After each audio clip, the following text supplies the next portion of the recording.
From the art of the deal to keeping it real. Live from the Simply Vegas studios, it's The Power Move with John Gafford. Back again, literally back again for the reunion tour 2022. The hiatus is over. Man, I got Colt and Chris back in the studio with me today, which is amazing. So, hey, my name's John Gafford. I am your host.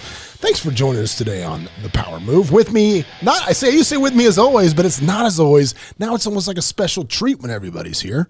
So directed to my left, as always, Colt, the Bulgarian mongoose, Amidan. Back at it again. Next time, don't do a podcast after a morning of drinking and golf. Yes. That was a bad move. Yeah, well, dude, it had to get done, man. Had to get done. And let's face it, could the podcast have been any zanier last week if you were on it? No. I don't think halfway. I wish I was there, actually. Yeah, dude, I miss you guys always when you're not here, but halfway through that thing, I was like, holy Nikes, am I glad that Chris and Colt are not here, because this would just be getting ugly. Sober perspective on everything. Speaking of Chris, back from his extended tour of Scandinavia and the subcontinent, or wherever the hell you were this time, the counselor Chris Connel back in the driver's seat to my far left. Nice to see you, gentlemen. So first of all, man, let's break into you. How in the world was scaling the 3 tallest peaks? In the UK. So this is a good lesson for the Power Move. Preparedness is key. We went and we did the tallest one. Scheduling, we couldn't make all 3 as a part of the trifecta, but we did the tallest mountain in the UK. Yeah. How tall is that? So it's a 4,400-foot elevation gain. It took 11 hours. Now, it doesn't maybe sound like as much as it really is, but it was through about 12 different climate changes. Oh, good. It was snow and ice in Scotland in May. It's cold and it wasn't fun, and I immediately regretted it as soon as I was up there.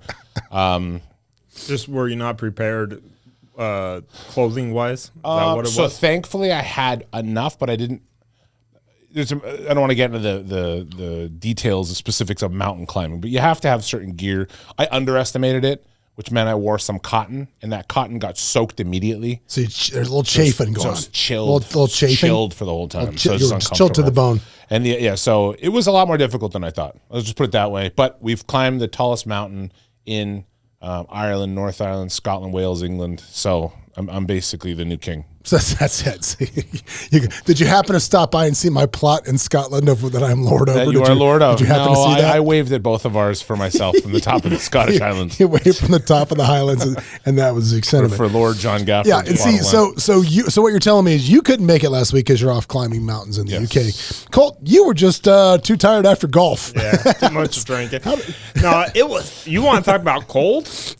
Like 60 degrees playing. It was cold. Playing golf in the. Was it cold? It was cold. Yeah. For those of you that don't live in Las Vegas, you have to understand the weather here turns on a dime. I mean, it was like 100. No, it was in the 40s. I think. Really? When we teed off in the morning. It was cold, man. It was really cold, and then you had like 60-mile-an-hour gusts. Yeah. It was. You guys playing Legacy? Yeah, we played at Legacy. It was trying to get the Austin Martin. Didn't come close. Yeah, so I get out there and they're like, okay, let's drive the car out to the hole. I'm in an Aston Martin Vantage, like brand new. I saw like that. driving it through the dirt, just off-roading. I'm like, oh, dude. Yeah. He's like, just follow me. It'll be fine. I'm like, bro, no, it really won't. So was that Nick's? Yeah, it was Nick's. Nick knows at Vegas Auto Gallery. There's his weekly plug, I guess. Yeah, he was nice enough to give that to us. Nobody won it? Hey, Nick, add me on Facebook, close. bro. Yeah. Just kidding. No, don't. I canceled my friend Oh, request. that's right. Oh, did you I canceled my friend request? Yeah, Nick, if you could, he's rescinded. Connell has officially rescinded his friend request to you, Nick. You can't be friends anymore. He's over. And Chili's is still bullshit. Fucking Chili's. You know, I really didn't. It wasn't because of drinking and golf. A homeless person broke into one of my properties, so I was dealing with that. That's what it was. You were on Boulder Highway. That's Boulder Highway. What do you guys think of golf as a business tool? Now, I know a lot of people feel very fondly of it. You get 4 hours one-on-one with somebody. That's never a bad thing, right? Whether it's cigars, drinks, mountain climbing, you know what I mean? 4 hours of one-on-one with people. But I think it's the worst of you, though. Yeah. I mean, do I really want a prospective client to hear me go, fuck? do I really want that out there? Yeah, I don't know. It shows your true character, right? Yeah, which is not a bad thing. Let's face it, a lot of our true character, you probably want to keep it down deep and dark and pressed down. I'm asking on a professional level. Yeah. No, I think it's not what it used to be back in the 90s, early 2000s, right? I think the problem with golf is it just takes too long. Yeah. I mean, it's just too long, man. And it's like, and I think the 9-hole hook Nine to me is perfect. has it. Right, but I think it hasn't quite caught on because I think it's like I think we're not quite there yet in the site. Like we want to play golf. Oh, we're just gonna play 9. You're gonna play 9. Yeah, it's like people think it's a waste of time, but to me, it's 2 hours. Yeah, it's Okay? perfect. And you can grab drinks after, do all the fun social things of golf, right? So we played at the Las Vegas Country Club. We played 3 days, and I actually saw the Bulgarian mongoose in his natural habitat. Did you? I was so confused because Chris was texting me, like being really precise about real questions. I know about he's my like, dude, nice living. orange thong. And you're like, what are you talking He about? was sitting there asking me about like where I live exactly, and I'm like right here about this, and it started with the monorail. So I was like, this. He's like, that's a fucking far walk, and he's just going off. I'm like, what? What did I say to you? Something like, dude, you're getting real personal. Like, what's going on? He goes, oh, I'm playing your course. I'm like, you should have started. Of course, off. I just want to come by and jump in your Hit a backyard. ball. John came by. John rode the monorail. I did ride the monorail while you were. So Colt, I feel, was a little deceptive about the monorail thing. He drives to the monorail. Yeah, he does. He was talking like, "Hey, let's No, walk over to the monorail." And I'm wondering, he has walked home at night through that neighborhood Once, in the right? monorail. Yeah, one time. That's enough. that's enough. So I was under this thing. So I'm driving over there to play that course. I played the member guest there. Yeah. It was 3 days. Each round was about 6 hours, 6.5 hours. You want to talk about too much golf? Think about this. What do you ever want to do for 6 hours? Very little. I don't want to sit on the little. beach for 6 hours. No. I don't want to have the best dinner of my life for 6 hours. No, very little. You better be I want having to sleep for 6 Sleep hours. is about That's the it. only thing I want Sleep is because it. I'm not there when it's happening. Or you know what else? I want to fly in Emirates for 6 hours. I'll fly in Emirates for 6 hours. Okay. Take that back. There you go. One. I got one I thing. got so one far. thing. There you go. I'll take 16 hours Emirates. I'll take 16 I on mean, Emirates. what? Do you think the monorail stopped in my neighborhood? No. I just thought that I didn't know. We where thought you lived in a tent neighborhood- underneath the monorail. I thought the neighborhood was situated in a way where you were a close walk. It is close. No, it's not. I disagree. It's when it's 110 degrees out, you're not walking. You're not walking that. Well, no, but I don't need to at 110. I drive where I need to get to. No, so I was just like I said. I thought we were all going to go park over there, walk over for the football Oh, yeah. draft, and then No, we went Was to his it not house. amazing? No, dude, it was actually super then you handy. drove over to it. Yeah, we drove to it. So- but it was super handy. It was super handy. Well, today on the power move, I want to talk about some stuff. I mean, obviously, we could sit here and talk about nonsense for as long as we want. But what I really want to talk about is, we go over a lot of books and stuff. We talk about a lot of other people's perspective on things. But today, I wanted to kind of talk about my perspective on some stuff, which is all you got to do is turn on the TV, open a newspaper, if that is even such a thing anymore. It's not. Click on your phone, whatever it might be. It's a figure of speech, I guess. If you want to, starting to sound like what's. I just read Chuck Klosterman's book called The 90s. Yeah. You know Chuck Klosterman is an I do essayist. He wrote Sex, Drugs, and Cocoa Puffs. He's one of the most kind of sardonic. Like he's such a funny writer. He's brilliant. He does a thing about why baseball is infinitely more American than soccer. Like it's just all these things. Like he wrote for ESPN and Rolling Stone, and he's a very prolific writer. But he has these essays on things. So he wrote this book of essays about the 90s. Literally goes over the entirety of the 90s. It was pretty awesome. I would actually like to read that. Yeah, and so the capstone of the book, the last statement of it, and you would love it. It's really brilliant. But was talk about how at the advent, right before the Twin Towers fell. So he said his argument is that 9/11 ended the 90s. Right, just the idea of what the 90s were. Yeah. What Y2K and then the Twin Towers coming down. From that point, all newspapers kind of ran the same articles. Everything became electronic. It went from 55 million subscribers to actual physical newspapers to less than half of that within like A couple of years, and that was no time. So nobody reads the newspaper anymore. But the point being is this: wherever you get your information, beamed to you from some other planet, as Colt probably does, osmosis. whatever it is, People are saying the economy's, not doing well. A recession is coming. Lean times are coming. Maybe time to tighten the belt and do those things. And what makes any successful corporation successful in the long run is they prepare for good times, good times and bad times. And I think not enough individuals do it. I mean, it seems like a lot of people don't realize that, Godzilla is going to tear up Tokyo until he's outside their door breathing fire through it. Right.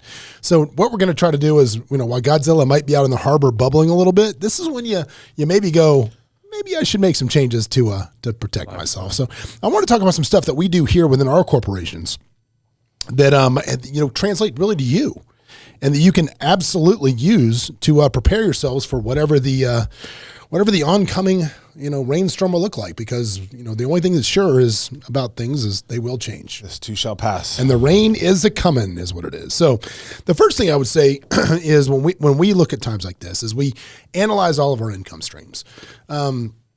For those of you who don't know, I own several companies here in Las Vegas, most of which are tied to the real estate industry, from Simply Vegas, which is a very large real estate brokerage. Actually now, currently in Vegas, the number 1 and number 3 offices currently in the MLS we have, which is good. And we also own Clear Title, which is a title and escrow company. And we own Streamline Home Loans, which is the number 1 rocket broker in all of Nevada. We have expanded these businesses over several states, 9 states, and that's just kind of our core business of what we do. But all of those represent a different income stream.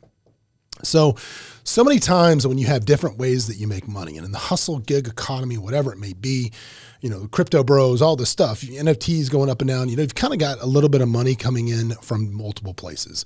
If you are someone that only has money coming in from one place, we're going to talk about you in just a second. But if you hopefully have been smart enough to acquire more than one income stream by whatever means it may be, I mean, if you're Gary V'ing it up at finding stuff over at garage sales and flipping it, and whatever you're doing, whatever you're doing. You can get paid $5,000 to go find bodies in Lake Mead.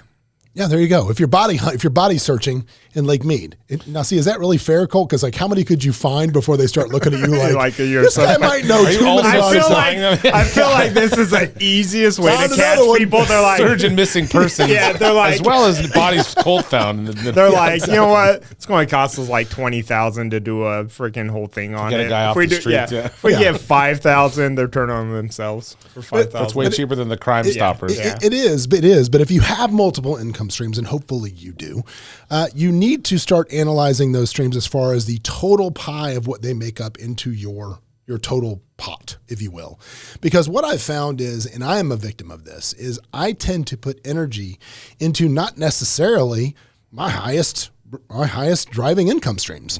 And so I make a point of when we're doing it as a company to break down about every quarter.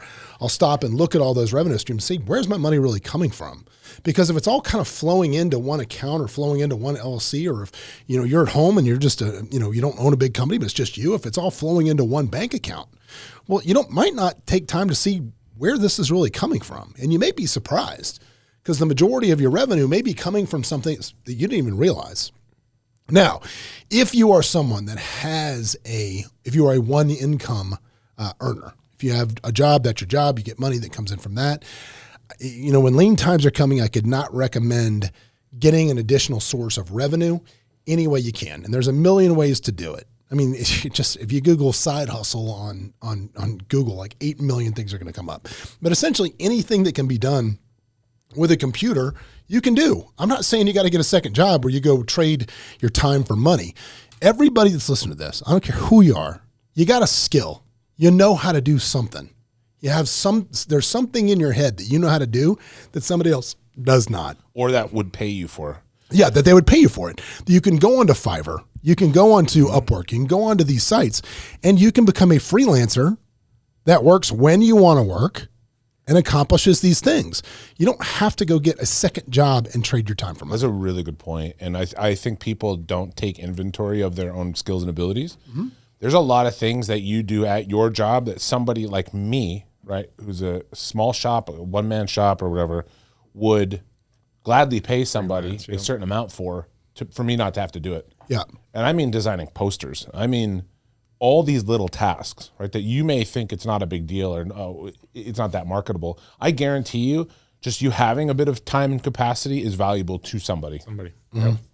That's a really good point. Like even if you keep the books at your job, even if you do HR policy manuals, Oh my God, whatever you do, there's somebody that could use you on an a la carte basis. Well, dude, I'll tell you right now, that's a great example what you just said, because we actually just rolled one of our companies over to a system called Bamboo HR.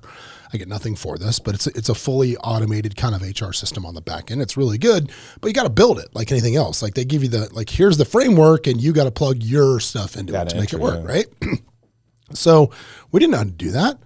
So rather than try to figure it out, I just found somebody that knew Bamboo, and I paid them straight up consulting gig to just get it up and running. Whatever, a couple $100, $1,000. Yeah, no, it was a couple $1,000s they made. It's real money. And the difference is, it saved me hundreds of man hours trying to get somebody to learn how to do that when I really just needed it done once. And there's a lot of things in life that you just need done once. I saw a guy, he makes $200,000 a year by going CRMs.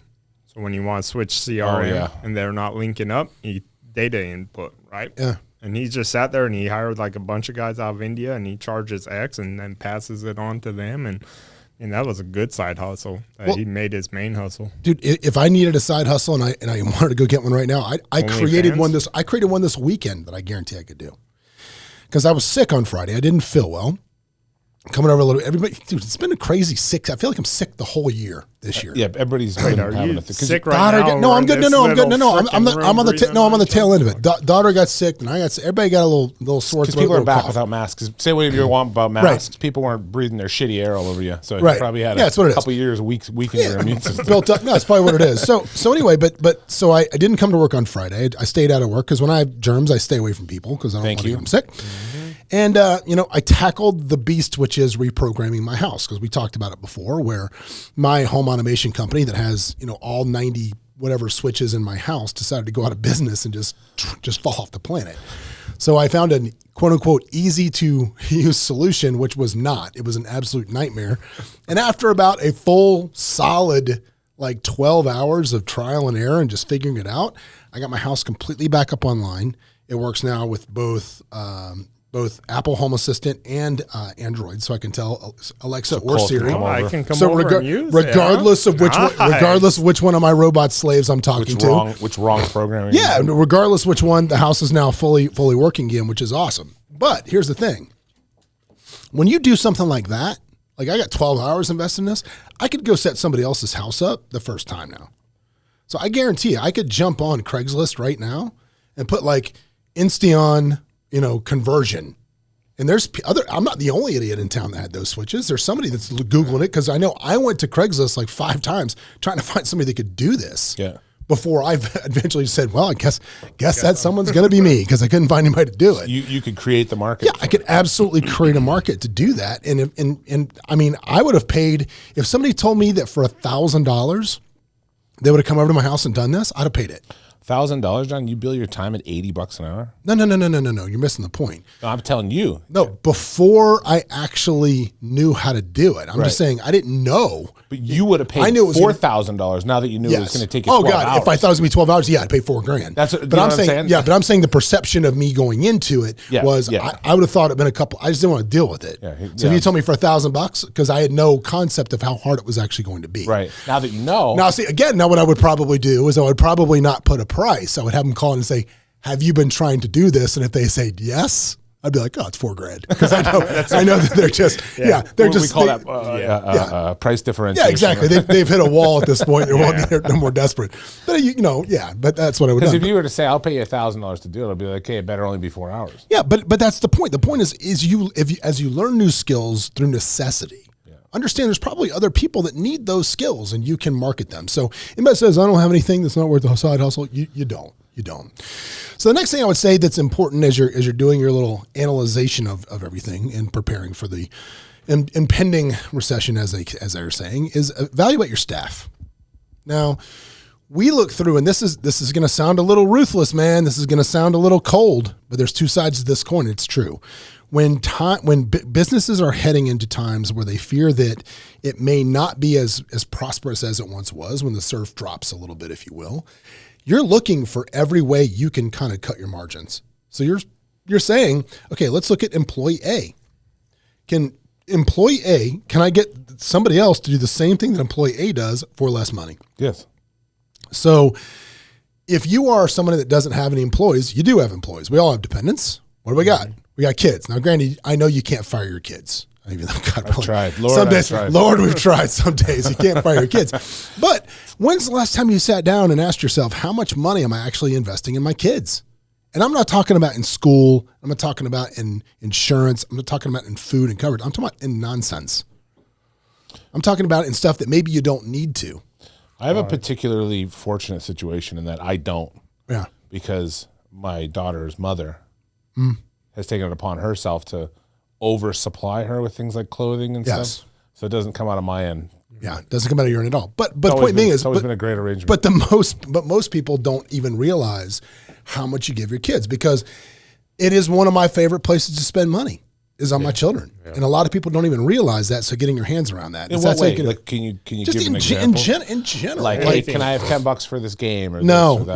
Like we're playing lacrosse. So, he goes out there the first time, and as soon as he realizes he's going to get it, we started with the lacrosse quote unquote starter pack.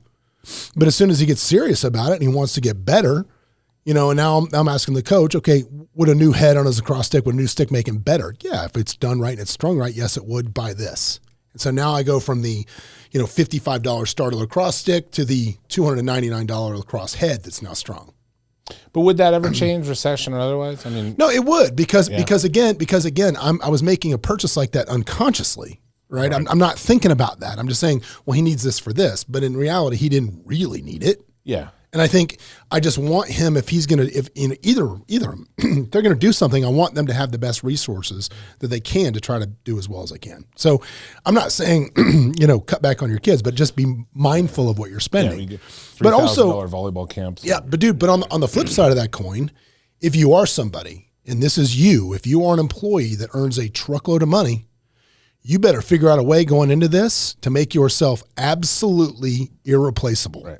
And what I mean by that is, don't let the boss see you taking vacation right now. This is not a good time for you to be gone for 8 days when they can realize maybe we can do this without you. Yeah, the ship's gone. Yeah, not a good time. And I would probably be not necessarily up in their grill, but whoever's making these decisions at your boss, I would probably be, hey, what else can I take on? What else can I be doing? What else can I be doing to make the company successful? Because maybe instead of replacing you for a lower dollar employee, they get rid of somebody subordinate that don't really need and then put their workload on you. Because at the end of the day, nobody wants more work, but you know what's worse than more work? No job. Yeah, when you're single. And this is what happened in 2007, 8, 9, right? Yeah. And they sat there and said, well, we don't need 1,000 employees. We can do this with 250. Because what they realized is people sitting there fucking around on Instagram, well, Facebook back then, and YouTube, and they're not even working that hard. Mm-hmm. So they sat there. I've worked one corporate job for 9 months, and a week into it, I go, this is the stupidest thing ever. I could knock out in one day what you have me doing in a whole week. This is stupid, and it is. Like, you've got to make yourself, you got to be a little brown noser. You got to be a little like, it's not about being a brown noser. No, but I don't think that's right. No, you've got to, because here's the thing. Like, people do have emotional ties. Even some corporate boss still has somewhat emotional ties, if he prefers you. Yeah, prefers you over somebody. Yeah, he will. Yeah. You might say, "Hey, look, but you know who bosses prefer? They prefer the guy that makes their life easier. Yeah, they prefer the person that makes their. Yeah. That's Jack Welch's whole thing, right? Make your boss make her life easier, and then your life is better. I hired the smartest people around me to make my life easier. That's it. So to that point, though, there's a couple interesting caveats to what you guys are saying. Colt had a good point in that, during the recession, they found out they didn't need all these people, right? Mm-hmm. And then during COVID, we learned we didn't need office space and co-working. We didn't need a lot of that stuff. Yet vacancies for corporate right now are sub 1% somehow for commercial units. Well, let's talk about that real quick. And you can't hire anybody. There's nobody available for jobs right now. Well, I think that you're going to see, if you talk about you don't need the office space, that little experiment is failing. Yeah. I mean, I think It's definitely failing. They say, the magic's in the hallways. That's where the magic of any corporation is. Not in the meeting rooms. It's not in the office. It's in the hallways. But those offices are all full still. Everybody they was talking about, we're getting away from offices. No. Then why are they all full? No, they're recalling it's going back to the traditional 90s, early 2000 office, right? Where people started going, well, Google and Facebook have these cool offices open, WeWorks, and WeWorks total thing, right? Like that shit does not work. It works if you are, a bunch of people try and build something together and you can go sit around a table and whatever. But normal 95% of companies and job needs just normal office spaces. And you cannot have salespeople doing sales jobs from at home. Yes, you can throw an IT team at home, right? You can throw those people that are super analytical. They can work in a closet and they'll do their job, right? But that's 10% of your work, right? Yeah, 90% of your people, like you said, the hallways. I think here's the difference if you want to run lean. And it's Simply Vegas, we do run very lean. I think a lot of people that come and look at our company are very surprised. Like doing what we do with the joint venture partnerships with other large brokers across the country, like I go and the amount of staff they have is just mind-boggling to me. It's like, oh man, that is a bunch of people for what they do. Like yesterday, I had a conversation with somebody last night and we were talking about them folding their fairly, it's a large company. They were talking about, we had our first preliminary conversation about them folding their company into us, I guess, because somebody else did it last week. And this person just sparked their interest. So we started having a prelim conversation about that last night. And they started asking me questions like, well, what do you pay your recruiters? What do you pay this? I'm like, I don't have any of those people. Right. Well, he's like, how'd you grow to that, 600 agents? And I'm like, because we run a good company. Yeah. We don't need people bothering everybody at work all day. People that work for me advocate for. Yeah, it's not what we do. Our employees are our recruiters. Not employees, but our agents are our recruiters, and they're the ones that are our biggest advocates. And just a lot of these positions that he was paying people to do, like I would never even consider having those people because we don't need them. Right. Because we've positioned ourselves in our business model to not require a lot of that stuff. Well, but to your point, so before the show, we're outside and the guy came up, hey, Colt, let me ask you a question, and you're all there, right? Yeah. Right. So, but it's all professionals. It's not like you have a bunch of service staff doing things here. That's where the magic happens in the hallways is when you have access to your peers and access to people with knowledge. Because let's say that gentleman that had a question for you, whatever, let's say he had to get on a Zoom call, try to Zoom you to get that information as opposed to just putting an arm around as you're walking the hallway. Yeah, no, and the one thing that you guys do really smart as a business and it shocks me a lot of real estate people don't comprehend this, is you guys you price per square foot really well. Like you guys know, we have 500 agents. I go into offices that have 40 to 50 agents and they got three times the size, square right? feet. Yeah, it's amazing. We're gonna talk about that in a minute. We're gonna because that is one of the things we have to talk about is looking, and that's actually the next thing is analyzing budget. I am constantly looking at our budget for things. Now, if you are someone that runs a budget at your house, here is a problem that people don't understand when they run a budget, which is they don't adjust for inflation. They don't adjust for reduced income. Like, for example, let's say you spend $500 a month on marketing, whatever it may be. If you're an agent listening to this, your budget for marketing is $500.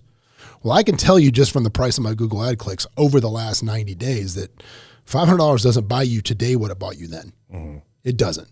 And I can also tell you that as a percentage, if you are in the real estate business, you've probably felt a little bit of a slowdown as far as the amount of houses going to escrow. So your projected income is potentially going to be less.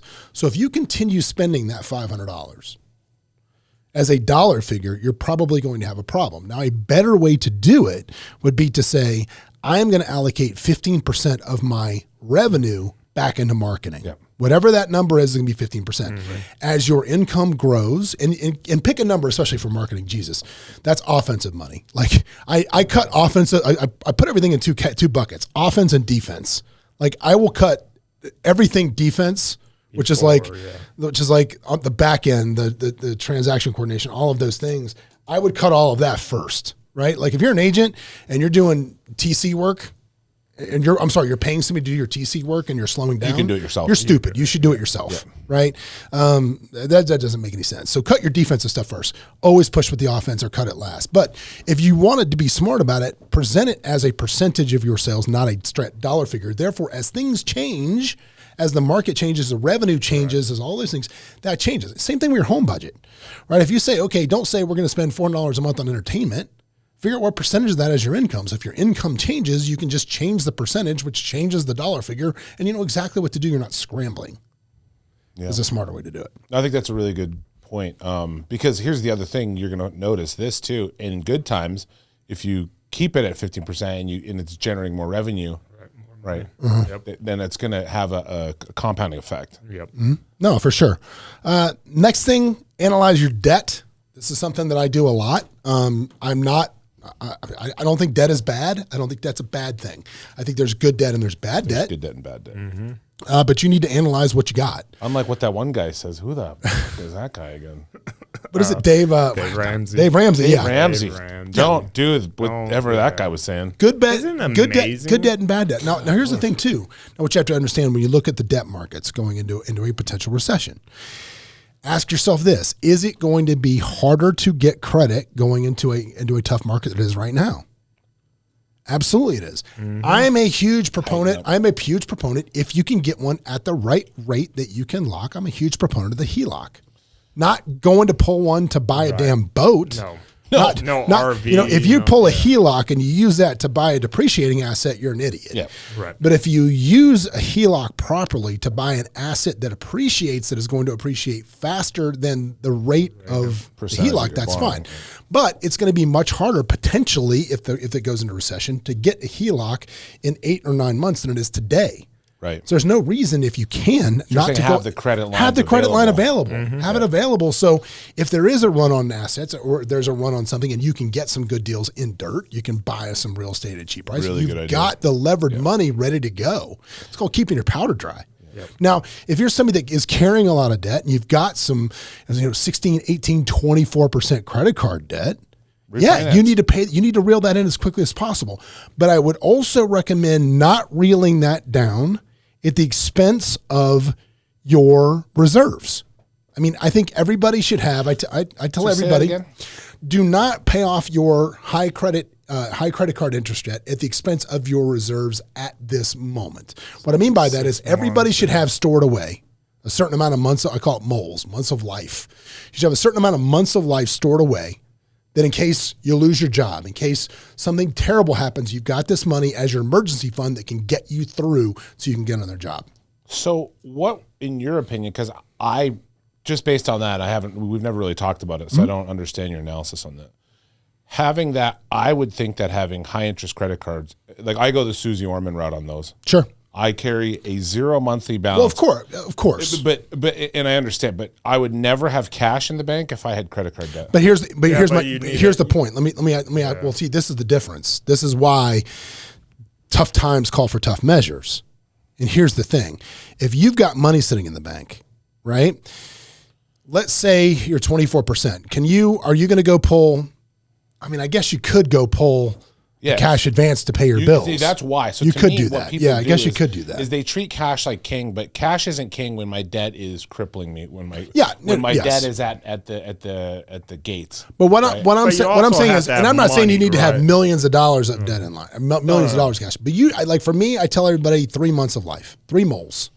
Now, you want to have 3 months of life there because if you lose your job tomorrow, something catastrophic happens, you're going to your credit cards anyway. You're going there anyway. I personally, and again, I feel strongly. This is what you would say: pay off the debt to clear the payment. Pay off shitty debt. I like good debt. I love good debt. And John, you and I both had that idea. Yeah. I had a HELOC because I had an opportunity for a building that was cheap, so I took it out because I'm earning nothing on my home. No, but I didn't drop it to my home where I have no equity. Sure. It was just a piece of it that came up because I'm going to refinance in the future. Yeah, and you bought an asset that makes sense. So I just took the asset now to get it cash while the deal was there. I bought it for maybe 60 grand less than market. So I got an opportunity and I needed to move on it quickly. And I had the credit line available, so I did it. Now I'm picking up other units and I'm using traditional financing through Streamline. Good, thank you. Streamline Home Loans for all your home we'll talk about that later, but I didn't know loans. that. I didn't even realize you guys did some of the things you did. Yeah, we do lots of things. So anyway, That sounds accusatory. I don't like that tone. no. I didn't realize you guys did some of the stuff that you did. I had in my mind that it was going to be for traditional single-family home purchases. No, we can do lots of neat And things. so I didn't. I was, anyway. Including having a grand opening, which starts in 10, 15 minutes. Long story short. Yeah, the food. At the end of the day, credit card debt is evil because it's insidious and compounding, and people let it get over their skis. I agree. So I would never have the cash in the bank that is outstanding. But you have to have cash in the bank in case, in case worse. I mean, honestly, these guys, people have not 2 weeks. COVID showed how ill prepared people are financially. Right. So I'd rather be paying $150, $200 a month on just straight interest on a credit card if shit got wild, than giving up my house or giving up if shit got wild, you can do a cash advance. He's saying you do a cash advance on your credit card. Right. I'm just saying, and then default. You have to play the numbers of the math on what debt is costing. You know what? I'm going to go with that, Connell. I'm going to go with that. My initial thing to tell people was don't go crazy. Don't keep some powder dry, but don't go too crazy. Because remember also with inflation, the amount you owe shrinks every day. That's right.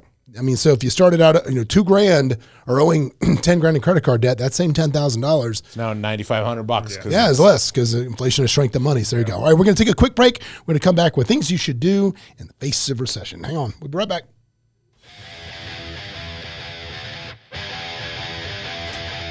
Hey, it's John Gafford. If you want to catch up more and see what we're doing, you can always go to thejohngafford.com. where we'll share any links things we talked about on the show, as well as links to the YouTube where you can watch us live. And if you want to catch up with me on Instagram, you can always follow me at @thejohngafford. I'm here. Give me a shout.